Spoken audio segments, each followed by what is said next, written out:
Hey, good day, everybody. Good day. How you guys doing? It's your boy Trip from All in a Day's Work, officially signing on. And today we're going to get into our mental health minute on our Mental Health Monday talk. Again, if you guys haven't already, please be sure that you guys like and subscribe to our page, our YouTube page, and all of our videos and everything that you guys would like to see. Please take a look at it because the more people we get out there with this message and these messages, the better off the world's going to be. I feel, because we're doing our part by one promoting the mental health and homeless situation with our brothers and sisters in arms. So please take a look at our website, allinadays.com, like and subscribe to our YouTube page and our Facebook. That way, you guys can share it and show other people what we're doing, and you guys can help be part of the solution. Okay. But with that being said, we might as well jump right into this video. I promised you guys last time that I was going to bring up some of the techniques, the stigmas, and things like that on our mental health minute. But you know what? Today, I wanted to kind of really dive into the idea, the mindset of a veteran and what mental health looks like, the stigmas, the PTSD, and everything that comes with it.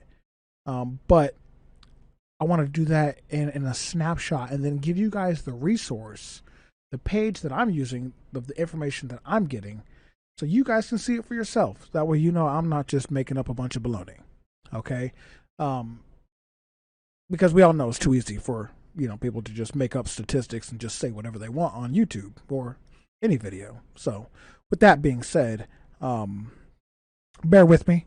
Okay, I'm gonna be trying to navigate a few things through the computer and things like that, but I just wanted to talk to you guys. This is a mental health minute and a mental health Monday, so why not give you guys some real hard facts and statistics that we know to be true? Okay, we know for a fact that there are differences between veterans and regular civilian personnel out there in the world. We know that. Um, so how do you understand what a veteran or who a veteran is that lives with PTSD? You know, the question is, how do you understand, or just understanding a veteran with PTSD? We know for a fact that servicemen and women, our brothers and sisters in arms, they face unique challenges when they leave the military, readjusting to civilian life, discovering ways to reestablish their roles within their families. In most instances, they have a hard time and they have to find new employment. Transitioning from a military mindset into civilian mindset. Okay, and a lot of times this is the first time that they've applied or looking for employment after they got out of the military. The first time since getting out of high school for a lot of guys and gals, getting out of high school, applying for the military in a sense and getting your recruiter to help you fill out the stuff. And then they have to adjust to a life that involves making their own choices versus being told what to do, how to do it, and when to do it. You know, we often say in the military, if you want to be successful in the military, you literally have to do a few things: be in the right place, right time, and the right uniform. We know that, and that is very true. And this is where I talked about it can kind of cripple you in a sense where you as an adult, especially if you join in the beginning of your adulthood, 18, 17 plus 18, 19 years old, and you stayed in the military, let's just say you did 20 years. Your entire adulthood has been in the military where you've been told exactly what you need to do, how to do it, and things like that. So adjusting to civilian life where you have to make all of the decisions for yourself, and navigate through this world where you can't call everybody a fucktard and a retard and things like that. You can't yell at somebody when they make a minor mistake or force them to do push-ups or whatever the case is. You really have to adjust your mindset, and that can really take a factor and a toll on the mind. Okay? So, with that being said, we often have soldiers who return home from either overseas or just returning home from just service in general. And they have challenges related to their mental health, their well being, that also result in on things that they've witnessed while they were on active duty, National Guard or reserves if they were doing active time or just deployed. And one of the most common mental health challenges people face, or service members they face, is PTSD. That's post traumatic stress disorder.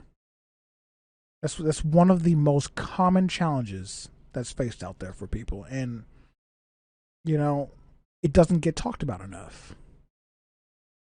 So I want to bring up PTSD and the military. Okay? So I got this from the National Institute of Mental Health. And what they explained was that PTSD is a disorder that develops in some people who have experienced a shocking, scary, and dangerous event. We know that. We've talked about that 100 times. We know that. But in the case of military personnel specifically, these types of events typically occur during times of war, when soldiers find themselves face to face with not only their own mortality,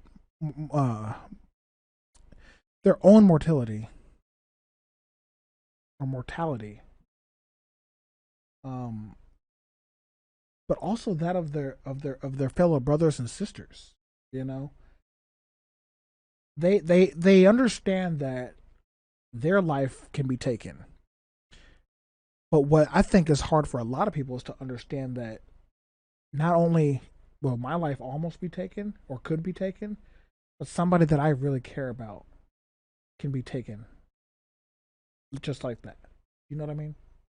And I'm talking to our producer, by the way, everybody. So don't think I'm just talking to the wall. So that can be really tough, and that tends to take a huge toll on somebody, especially if they do end up losing somebody that's close to them. All right.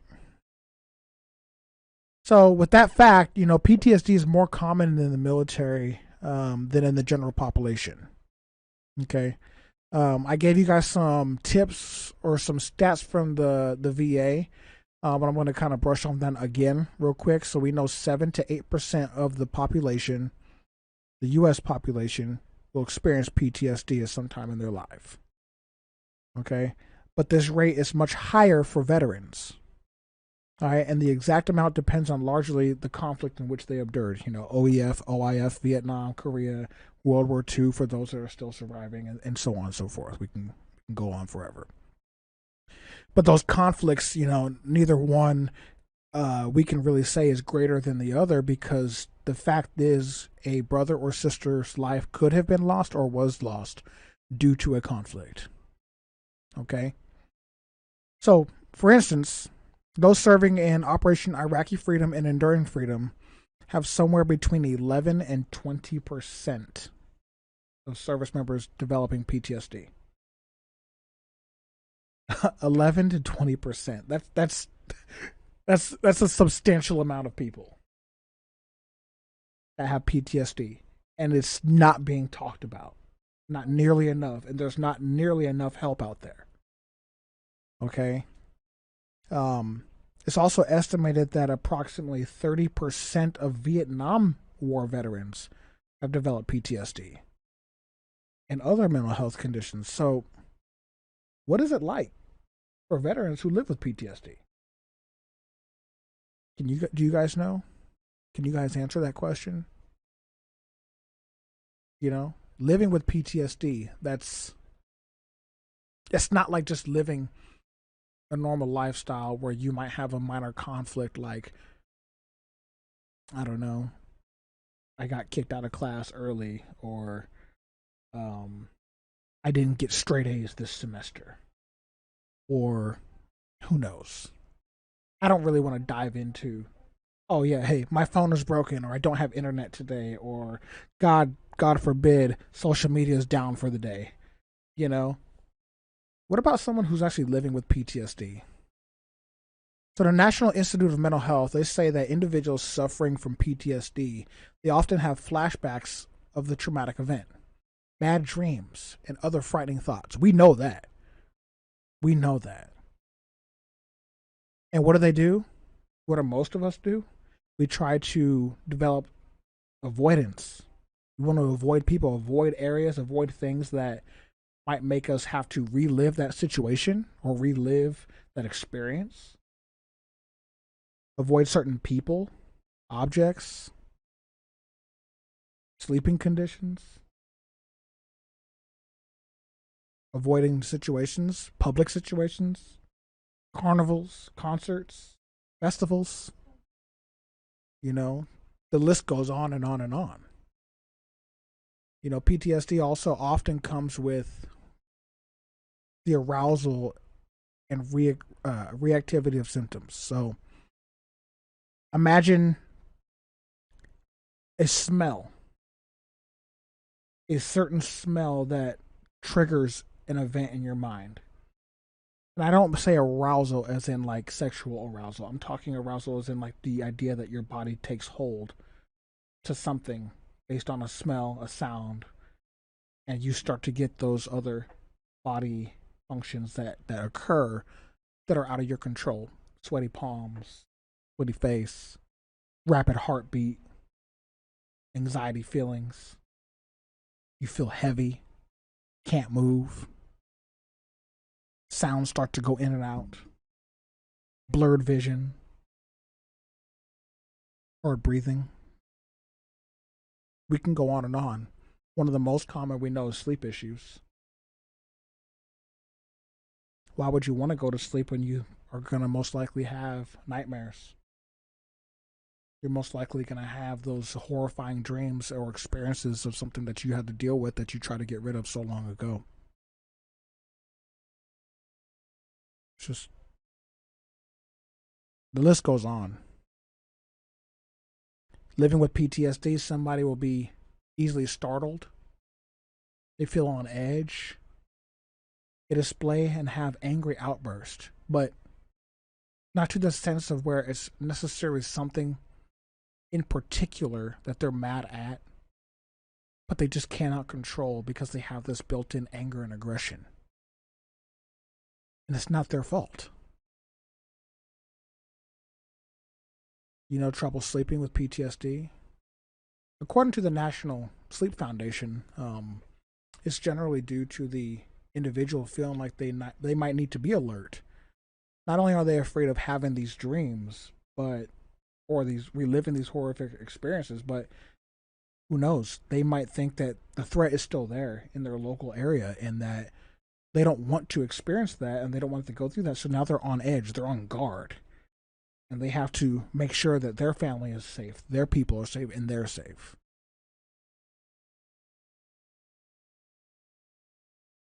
The list can continue to grow and grow and grow. And to be honest with you, I don't know what the one solid answer is, and I don't think there is. But we do know that it's a topic that needs to be discussed more often than not.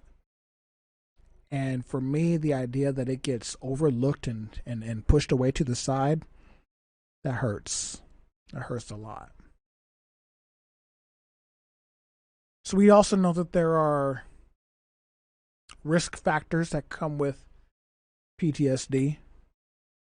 And there's been many studies between different risk factors and things. But one meta-analysis published on the PLOS One reports that after reviewing 32 different pieces of research and 21 retrospective studies, 4 prospectively studies, and 7 cross-sectional studies, there are many factors that stand out as strong predictors. That's what I said. I said predictors. Strong predictors of whether or not combat-involved military personnel will develop PTSD. So I'm going to go on and give you guys the list here. Okay? So previous exposure to adverse life events. That's being exposed to troubling life experiences such as sexual abuse, sexual assault. That can be prior to joining the military, and that can also increase the risk of getting PTSD, partially because the event's negative impact creates other psychological issues. So, if you've already had some type of trauma, you've experienced it prior to joining, and then you join the military and you go overseas and you end up in this really horrific situation, the idea that you will develop PTSD is even greater because you already have that psychological disadvantage due to another traumatic experience that other people probably don't even know about. Okay? Witnessing injury or death, just witnessing, didn't happen to you, but witnessing somebody die or even get severely injured.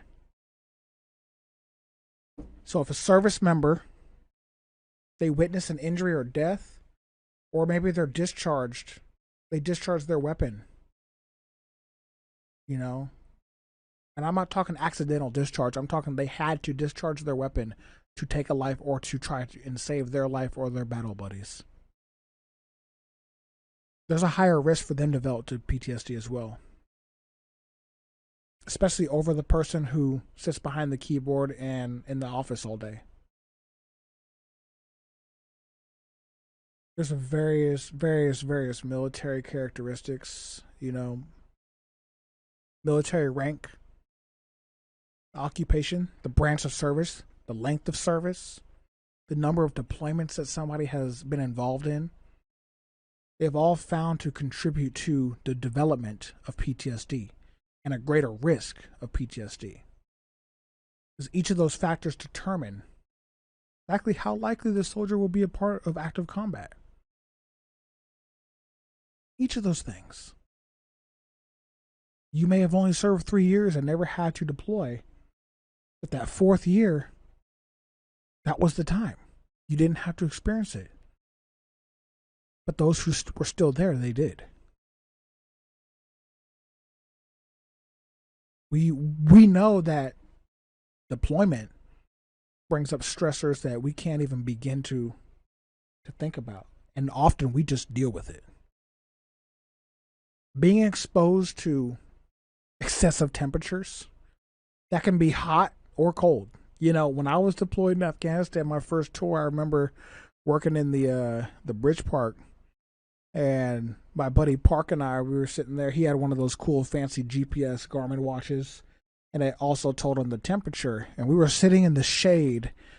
This was during the summertime. I think it was July, and it had hit 130 while we were in the shade. It's the hottest I've ever been in my life. 130 in the shade. Okay, so we know excessive temperatures,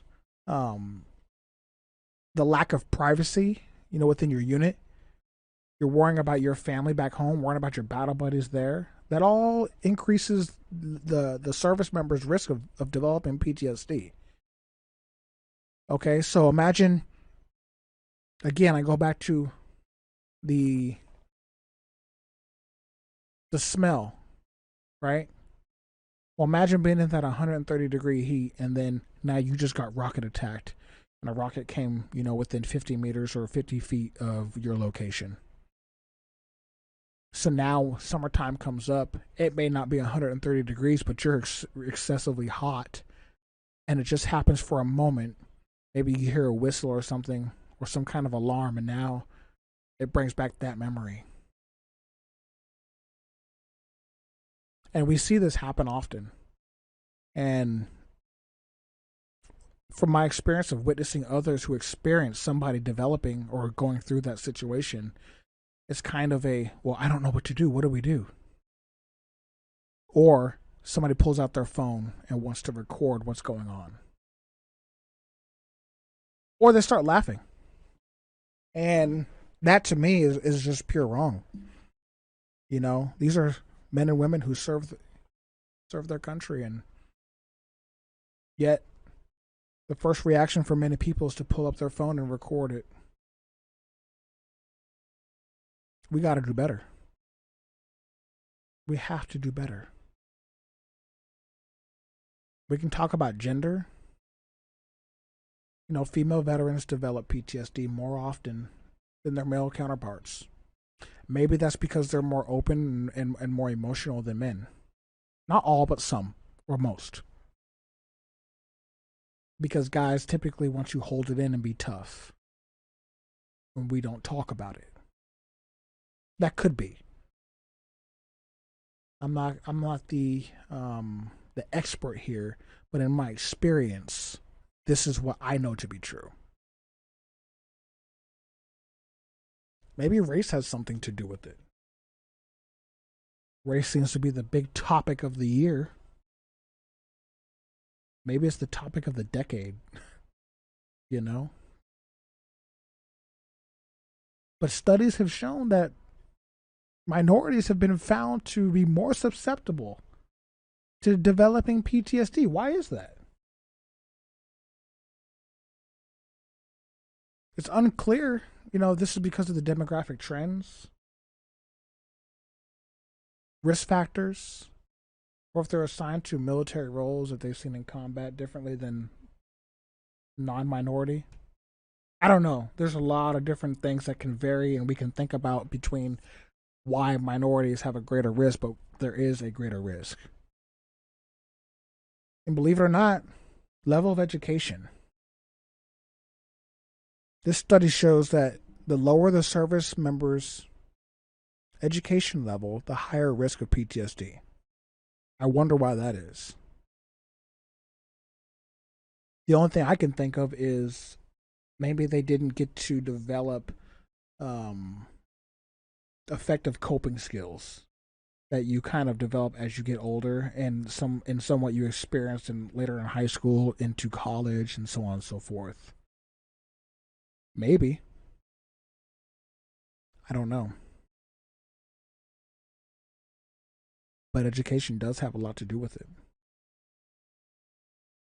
Get your education, everybody. Try to get off of face space and worrying about what's trending and learn how to help somebody. So, for you guys, I wanted to bring this up, and I'll pull this up on the screen so you can see it before I close this out. How can you help a veteran with PTSD? Okay? And I'm going to give you guys and read this off to you guys so you guys can see it yourselves. So you can help a veteran with PTSD. How are we going to do that? Well, why don't I show you? So bring it up here on the screen here. As you can see, we have the National Center for PTSD right here. The first step involves educating yourself about how somebody with PTSD typically reacts. That goes into that education I just talked about. So according to the National Center for PTSD, a person with this mental health condition may appear angry, tense, maybe they're worried. It may also come across as numb, distant, and detached. Veterans with PTSD could be also easily irritated, jumpy, and nervous, while being more demanding, protective, and at the same time, yes, they do develop intimacy issues. It's not uncommon with someone with PTSD. That can take a real big toll on a relationship.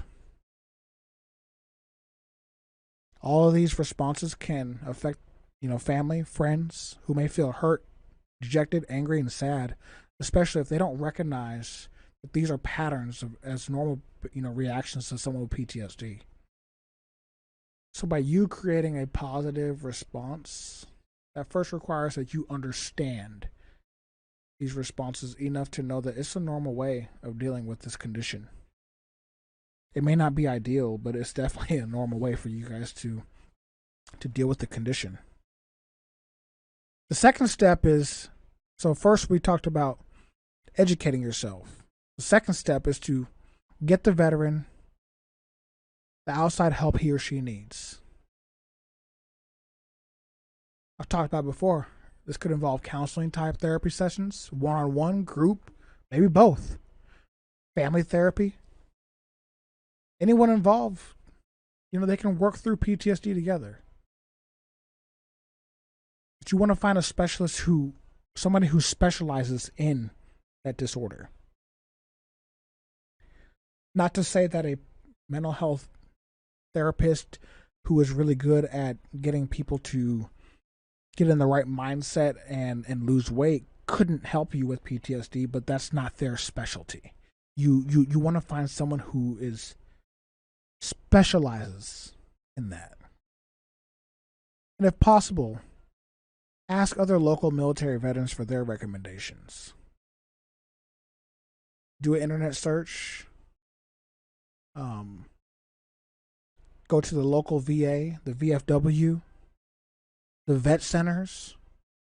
There's a whole list of resources out there for people that I believe getting together with other veterans might be more beneficial than just sending a veteran off on their own and figuring it out. But who knows? I think you guys have the right idea. I think you guys will be able to understand. But the VA is definitely a good resource for you guys to use. Okay? But with that being said, please, if you or a loved one need help or need assistance, or you are just at that low point and you feel like you can't do it anymore, reach out. Get the help that you need. Call the Veteran Crisis Line. Option number 1. Option 1. That's for veterans. We'll post the link and the phone number down here so you guys can see. And if you go to our website at allinadays.com, we have it on there. They have a text option. They have a call option. It's there. Check out the website. Go to the resource tab. There's stuff there for you, for your veteran, for your family members. Go check it out. All I want to do is help. And I can't do it by myself. I can't do it alone. That takes the help of each and every one of you. All you have to do, just share this video. Subscribe to our page. Donate. Buy some merch. Every penny that we take in, we're going to give back to the community. We don't make money off of these podcasts. We don't make money off of anything that we're doing as far as the production. We do this out of the kindness of our hearts, and we want to be able to reach and help out more people than ever. So until next time, everybody, please stay safe and understand that I got your six. My team has got your six. Like and subscribe. Check us out on YouTube and check out our website at allinadays.com. Stay safe, everybody.